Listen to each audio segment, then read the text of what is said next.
Hello everyone, welcome back to Manisha and Dolly vlogs. तो कहिए कैसे हैं आप सब। तो जी ये प्रीवियस सैटरडे का व्लॉग है। एक्चुअली मैं फुल वीक कोई व्लॉग नहीं डाल पाई क्योंकि हमारी फैमिली में कुछ मिस हैपनिंग हो चुकी थी। तो ये व्लॉग पड़ा था तो मैंने सोचा चलो आज मैं एडिट करके इसको डाल देती हूँ। और ये उस दिन का व्लॉग है सैटरडे का जिस दिन अवंशिका की परफॉर्मेंस थी, डांस परफॉर्मेंस। तो ये सुबह का ही टाइम था जब अवंशिका चले गई थी और उसके बाद का रूटीन था ये। तो बस मुझे ये था कि चलो सुबह उस दिन बहुत ज़्यादा मैस मचा हुआ था क्योंकि सुबह मैंने उसको तैयार भी किया था। मेकअप के आइटम्स वगैरह वैसे ही पड़े हुए थे। तो पहले मैंने सारी बेडशीट्स वगैरह झाड़ दी और अच्छे से अपना बेड सेट कर दिया। और इसके बाद मैंने सारे पिल्लोज़ वगैरह अपनी जगह पे लगा दिए। और अवंशिका को तैयार करने के लिए मैं उठी थी सुबह 5 बजे, आई थिंक सो 4:30 पौने 5 बजे उठी थी मैं। और मैंने उसको तैयार किया, उसका हेयर स्टाइल किया। यूजुअली मैं उसको हमेशा कोई भी फंक्शन हो स्कूल में मैं खुद ही तैयार करती हूँ। और अब तो वो बड़ी हो गई है, अब तो खुद थोड़ा बहुत वो खुद भी तैयार हो जाती है। और यहाँ पर जितना उसका मेकअप का सामान मैंने रखा था, मेरा जो पड़ा होता है, वो अच्छी तरह ब्रशेज़ मैंने टॉवल पे रब कर दिए ताकि जितना भी एक्सेस उसमें कोई भी आई शेडोज़ वगैरह वो सारा कुछ होगा वो टॉवल के ऊपर लग जाएगा और ब्रशेज़ अच्छी तरह साफ़ हो जाएंगे। क्योंकि कुछ मैंने गीला तो कुछ यूज़ किया नहीं था, वेट कुछ भी ऐसा यूज़ नहीं हुआ था।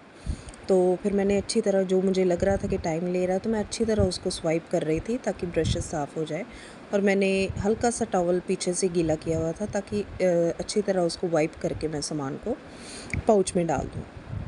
और कुछ सामान जैसे कि ये कंघी हो गई, ऐसी चीज़ें, ये सारी अवंशिका के रूम की थी तो मैंने वो भी एक साइड पे कर दी ताकि मैं जाते वक्त उधर ले जाऊंगी। और चेयर भी अवंशिका के ही स्टडी टेबल की थी तो मैंने वो भी अपनी जगह पे रखनी थी। और यहाँ पर आई शेडोज़ वगैरह, और ये ब्लिंकिट से जो मैंने मंगवाया था फेस पाउडर, बहुत अच्छा है, कंपनी अच्छी है लैक्मे की। इनके प्रोडक्ट्स मैं यूज़ करती हूँ, प्रीवियसली पहले भी यूज़ करती थी। और बीच में अभी तो स्विच मैं मेबलिन के प्रोडक्ट्स पे हो गई हूँ। But even this is fine, मुझे इसमें कुछ ऐसा लगा नहीं कि क्वालिटी वाइज तो ठीक था।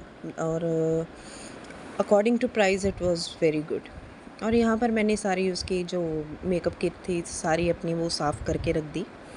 और बस यहाँ पर मैं जो सामान उसके रूम का था उसकी जगह पे पहुँचा रही थी। और एक्चुअली सैटरडे था, मैंने सोचा था चलो वीकली क्लीनिंग इसलिए नहीं की थी क्योंकि मैंने अभी डीपली क्लीन मंथली वाली की थी। तो मुझे लगा नहीं है सच के कोई डीपली क्लीन करना है। और शीट्स उतारनी थी एक्चुअली मैंने संडे को, बट संडे को ही हमारे थोड़ी सी प्रॉब्लम आ गई थी फैमिली में। तो बस उसी के कारण फिर कोई काम मेरा फुल वीक हो नहीं पाया। अभी कल दोबारा फिर से सैटरडे है तो सारा कुछ अभी मैं कल रीसेट करूँगी घर का, क्योंकि एक हफ़्ता हो गया है बिल्कुल हाथ नहीं लगा है घर पर, जो जैसे है तैसे ही रहा। तो बस अभी देखती हूँ लाइफ को दोबारा रूटीन में लेके आना है और व्लॉग्स वगैरह भी रेगुलरली डालने हैं ताकि जो चीज़ एल्गोरिदम होता है यूट्यूब का उसको मैं बरकरार रख सकूं। और यहाँ पर मैं जो उस दिन का वंशिका का एक जो कंबल हम यूज़ कर रहे थे नीचे डालने के लिए वो भी ऊपर वाले रूम में रखा ही, और जो इसका एम्प है वो भी ऊपर वाले रूम में रखा ही। इसके बाद मैंने सारा कुछ इधर उधर का जो समेटने वाला था सभी मैंने समेट दिया। और फिर यहाँ पर मैं आ चुकी थी किचन में, यूजुअली अपने बर्तन वगैरह धोने। और अच्छी तरह मैंने सारे कुकर्स वगैरह सब कुछ मांज दिया था ताकि जो भी बीच में रेजिड्यूज़ वगैरह खाने के रहते हैं वो साफ़ हो जाएं अच्छे से। और यहाँ पर गैस भी बहुत गंदा हो चुका था मेरा। और वैसे भी मैंने आपको बोला कि मैं सुबह के ही टाइम साफ़ करती हूँ, एक ही टाइम मेरा गैस साफ़ होता है। मैं 3 टाइम या 2 टाइम नहीं करती हूँ, मैं डीपली सिर्फ उसको एक टाइम करती हूँ और हर मील के बाद उसको वैसे यूजुअली कपड़ा मार कर साफ़ कर देती हूँ। और नीचे से ये सब कुछ मेरा एक्चुअली दाल बनी थी, ये दाल ही गिरी हुई थी, दाल रात की आई थिंक सो बनी थी तो मैंने शायद कपड़ा नहीं मारा होगा। तो सुबह की जो क्लीनिंग करती हूँ मैं तभी कपड़ा गैस उठाकर मारती हूँ। तो रात को मुझे ये भी भूल गया होगा कि दाल गिरी थी तो मैंने अभी देखा है। और बस अच्छी तरह मैं उसको एक्चुअली मेरी जो ये क्लॉथ है माइक्रोफाइबर के, इनके ना मैंने देखा है अभी इनमें इतना पानी ये कोई ना कोई चीज़ का रेज़िड्यू जैसे डस्ट वगैरह छोड़ देते हैं, तो इसलिए मुझे लगता है कि मुझे अलग से लाने ही पड़ेंगे न्यू वाले। और मैंने फिर अच्छी तरह सब जगह कपड़ा स्वाइप कर दिया, मुझे जहाँ-जहाँ लग रहा था। और ये बाहर अपनी कार वगैरह वॉश कर रहे थे, तो आई थिंक सो ये 7:30 के करीब का टाइम था, क्योंकि अवंशिका 6:45 या 6:50 तक चली गई थी। और उसके बाद ही मैंने सारा सफाई वगैरह का जो भी अपना काम होता है मेरा रूटीन का, वो सारा शुरू किया था। यहाँ पर मैं बर्तन वगैरह वॉश कर चुकी थी और थोड़ी सी लॉन्ड्री थी, मैंने वो भी लगाई हुई थी। और बस यहाँ पर किचन मेरा रेडी था कि चलो अभी अगली प्रेप के लिए तैयार था मेरा किचन। मैंने बर्तन वगैरह सब कुछ धो लिए थे और फिर मेरी तैयारी थी ब्रेकफास्ट की। और रात को मैंने एक्चुअली प्रीवियस फ्राइडे रात को मैंने एक रात पहले चने बनाए थे, वाइट चने। तो उसके के साथ सुबह फिर हमने यही डिसाइड किया था कि पूड़ियाँ बनाऊँगी मैं। और इनको पूड़ियाँ वैसे भी सब्ज़ी के साथ भी अच्छी लगी थी और ये चाय के साथ भी अलग से खाते हैं। तो पहले तो मैंने इनको सब्ज़ी के साथ दे दी थी और सब्ज़ी वाकई में ही बहुत टेस्टी बनी थी। एक्चुअली मैंने शूट किया है, यस मैंने किया हुआ है, उसका शूट आ चुका हुआ है पहले ही, वो पिछले वीक मैंने डाल दिया था। और यहाँ पर बस मैंने इसके बाद ऑयल वगैरह गरम कर लिया, फिर आटा वगैरह गूँधने वाला था मेरा। और पूड़ियों का आटा थोड़ा सा अलग से गूँधता है, इसमें पानी कम डलता है, उसी वजह से मैंने अपना आटा फटाफट से गूँध दिया और थोड़ी देर के लिए उसको रेस्ट के लिए भी रखा था। उतनी देर मैं लॉन्ड्री के जो कपड़े मुझे लग रहे थे पानी में से निकालने थे, वो मैं साथ साथ में निकालती जा रही थी। और यहाँ पर बस मैं आटा वगैरह गूँध कर फटाफट उसको एक साइड पे रख दूँगी, ताकि वो आराम से सेट हो सके। क्योंकि पूड़ियों के लिए मुझे लगता है कि आटे को थोड़ा टाइम देना चाहिए, ताकि पूड़ी अगर फूली फूली उतारनी हो तो फिर उसके लिए थोड़ा सा रेस्ट के लिए छोड़ना पड़ता है आटा। और यहाँ पर बस मैंने फटाफट से ये भी काम निपटा लिया अपना खाने पीने का। मुझे ये था कि फिर इसके पापा कह रहे थे चाय वगैरह मैं तेरे साथ ही पीऊँगा, और मेरी लॉन्ड्री थी सुखाने वाली। आई थिंक सो इस स्टेज पे मैंने अपनी लॉन्ड्री सारी पानी में से निकाल चुकी थी। बस फिर मुझे इनको था कि पहले इनको खाना खिला दूँ, फिर थोड़ी देर के लिए ये रेस्ट कर रहे थे, क्योंकि इन्होंने कार वगैरह वॉश की थी, स्कूटीज़ वगैरह वॉश की थी, तो ये भी थक चुके थे, थोड़ी देर के लिए रेस्ट कर रहे थे और कमर सीधी कर रहे थे। मुझे कहते मैं कमर सीधी कर लूँ अपनी। और यहाँ पर मेरा ऑयल वगैरह का सेटअप भी लग चुका था और मैंने फिर फटाफट से अपनी पूड़ियाँ वगैरह सेकनी शुरू कर दी। और मैं पहले एक थोड़ा सा पेड़ा लेती हूँ, उसको पहले ऑयल चेक करने के लिए डाल देती हूँ, और जब वो मुझे लगता है कि टेम्परेचर ठीक है ऑयलिंग का, तो फिर उस चीज़ को मैं उतार के गैस के पास छोड़ देती हूँ।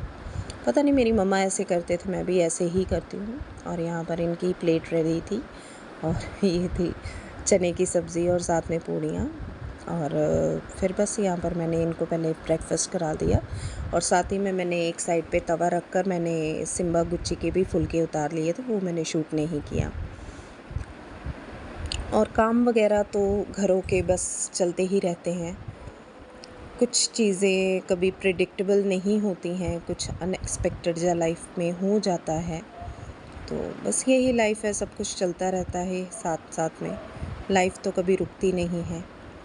और यहाँ पर मैंने इनको आवाज़ लगा दी थी और ये अपना खाना लेने आ गए थे। मैंने इनको बोला कि आप ले जाओ, आप खाओ। ये कह रहे थे तू भी आ जा। मैं क्या नहीं, मैं मुझे पहले ये है कि मैं जो कपड़े अपने थे वो पहले मैं सूखने के लिए डाल दूँ, और उसके बाद चाहे मैं चाय वगैरह पी लूँगी, क्योंकि मेरा मन नहीं था उस दिन खाने के लिए कुछ भी।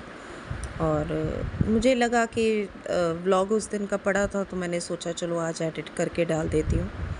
मन तो नहीं था, बट काम है, काम तो करना ही पड़ेगा। और यूट्यूब पे भी एल्गोरिदम होता है एक, तो वो मेरा टूट रहा था, 1 वीक से कोई वीडियो आई भी नहीं थी, तो इसी कारण मैंने कहा चलो ये शूट हुआ है तो इसको डाल देती हूँ। अभी कल से देखती हूँ रेगुलर व्लॉगिंग में अपना जो करती हूँ रोज़ व्लॉग्स डेली के, वो अपने डालूँगी मैं। यहाँ पर मैंने कपड़े वगैरह अपने सारे वॉश कर लिए थे, और जो पानी में से निकालने थे वो सभी कुछ हो गया था। ये सारे मेरे वाइट्स हैं और इनको मैंने फटाफट से सारे ड्राई करने के लिए रख दिए, ताकि मैं अभी बस इसके बाद मेरा सारा जो सैटरडे का उस दिन का काम था वो सारा डन हो चुका था। और आई थिंक सो टाइमिंग भी ज़्यादा नहीं था, 9 सवा 9 का टाइम था और मेरा काम पूरी तरह से फिनिश होने की कगार पे था, क्योंकि मैंने उस दिन गुच्ची को भी नहला लिया था टाइम से ही। और यहाँ पर इनकी जाने का भी टाइम था, तो मुझे कह रहे थे अभी चाय ले आ, मैंने भी जाना है काम पर। तो बस मैं सारा अपना समेट रही थी फटाफट से, जो सुखाने के लिए कपड़े डालने थे अंदर से मैं और कपड़े ले आई थी जो अभी निकल चुके थे। फिर बस उनको सभी को मैंने फटाफट से ड्राई रैक पे सुखाया। और कपड़े वैसे भी मुझे लग रहा है कि अंदर मैं फुल ड्रायर पे उसको ड्राई कर लेती हूँ, और वो अच्छी तरह मुझे लगता है कि हवा ही लगानी होती है। बाकी कंफर्ट वगैरह मैं डाल रही हूँ, ज़्यादातर मानसून सीज़न में कंफर्ट मैं प्रेफर करती हूँ कपड़ों में, ताकि वो एक जो हल्की सी स्मेल आती रहती है सीलन की कपड़ों में, वो ना आए। और सोफ़ा बैग्स भी एज सच तो गंदे थे नहीं मेरे सोफ़ाज़ के। ये जो सोफ़ा बैग मैंने धोया था ये ऊपर से लेके आई थी, इसको मैंने एक्चुअली अपने सोफ़ा कम बेड पे बिछाना था। और यहाँ पर जितने कपड़े थे मैं वो फटाफट से सुखाई जा रही थी। और मैंने शीट्स भी धोनी थी, बस मुझे ये था कि चलो मैं संडे लगाऊंगी मशीन, और बट वो हो नहीं पाया।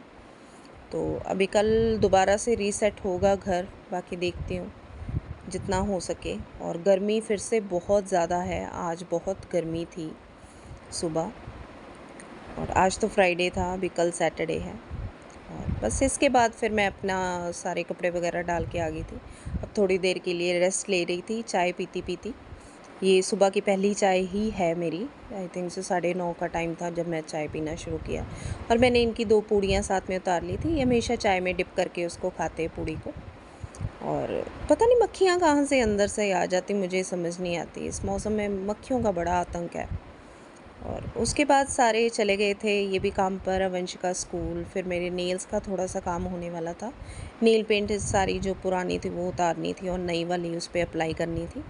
और जब मैं ये काम करती हूँ 1 वीक के बाद, तो फिर मैं अच्छी तरह नेल्स वगैरह जो पाँव के, हाथों के, जो भी ट्रिमिंग करने वाली होती, बफिंग करने वाली होती, वो मैं इस टाइम पे करती हूँ। और सारे नेल्स वगैरह जो कट करने थे वो भी मैं कट करती जा रही थी साथ साथ में। और एक हाथ के ही मैं बढ़ाती हूँ, और राइट हैंड साइड के, सॉरी लेफ़्ट हैंड साइड के हाथ मेरे नेल्स बड़े होते हैं और राइट हैंड साइड के नहीं होते हैं, क्योंकि ज़्यादातर आटा वगैरह मैं उसी हाथ से गूंथती हूँ, सारे काम मेरे ज़्यादातर उसी हाथ से होते हैं। लेफ़्ट हैंड तो जस्ट एक साथ में सब्सटीट्यूट होता है उस कोई चीज़ वगैरह पकड़ने के लिए। और यहाँ पर मैंने अपनी हल्की सी शेप दे दी थी नेल्स को, और गोल आकार की ही दी थी। और कभी कभी नेल्स मेरे, मुझे लगता है कि ज़्यादा बढ़ जाए तो फिर मैं उसको हल्का सा ट्रिम कर देती हूँ, ताकि कहीं अड़कर टूटे ना। और यहाँ पर ट्रिमिंग वगैरह हो चुकी थी। फिर मैं नेल पेंट अप्लाई करने से पहले हमेशा उसका जो ऊपर का माउथ होता है वो साफ़ रखती हूँ। इसी कारण शेल्फ़ लाइफ नेल पेंट्स की बहुत टाइम तक चलती है, कभी भी उसके ऊपर क्लिपिंग्स, जो नेल पेंट्स की क्लिपिंग्स होती हैं वो नहीं रहनी चाहिए। बस यहाँ पर मैंने नेल पेंट अपना अप्लाई कर चुकी थी और काफ़ी अच्छा लग रहा था। यहाँ पर जो मेरा सैटरडे का प्रीवियस का व्लॉग था वो एंड हो गया है। बाय।